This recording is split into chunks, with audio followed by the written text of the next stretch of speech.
everyone. Welcome to another edition of the 1040 Files.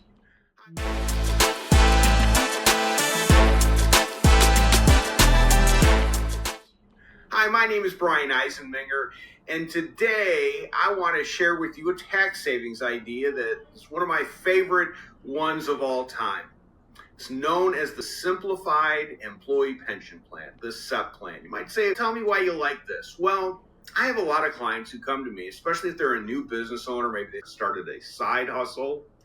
And what they come to me is they're expecting to owe something in income taxes. They might not know exactly how much, but they know they're going to owe something for federal. They know they're going to owe something for the state. But maybe the thing that surprises them is how much they owe. How much they owe is compounded because, you see, most of us are used to being an employee. And when we're an employee, we have 7.65% that the government takes out, that our employer takes out and submits to the government of our paycheck. 6.2% for Social Security and 1.45% for Medicare.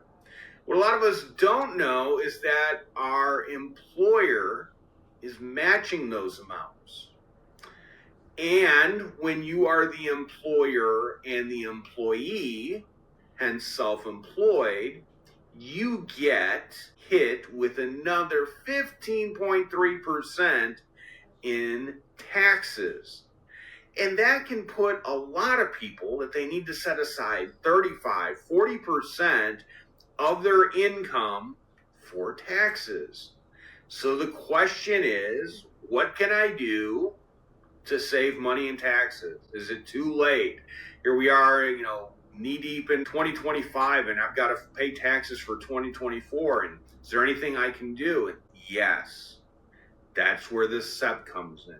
For most of us, tax planning stops on December 31st.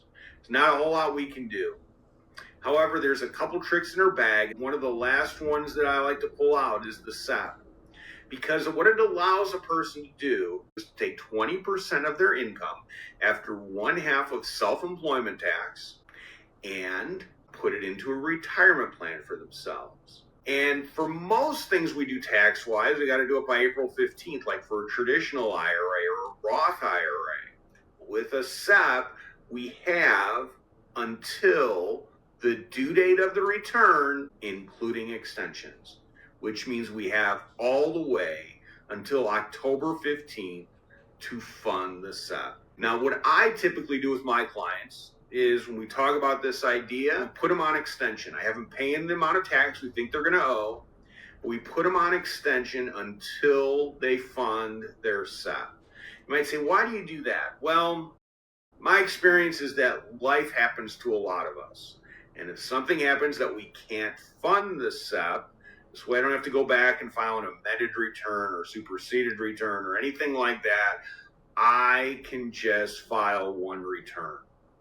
And there's no harm in getting an extension. Lots of people do it. In fact, most tax professionals love it if you file an extension. But it's a way for you to save money in taxes. And you know what I find too is that many of my clients who are small business owners, they're working very hard and they rarely maybe put aside money for themselves.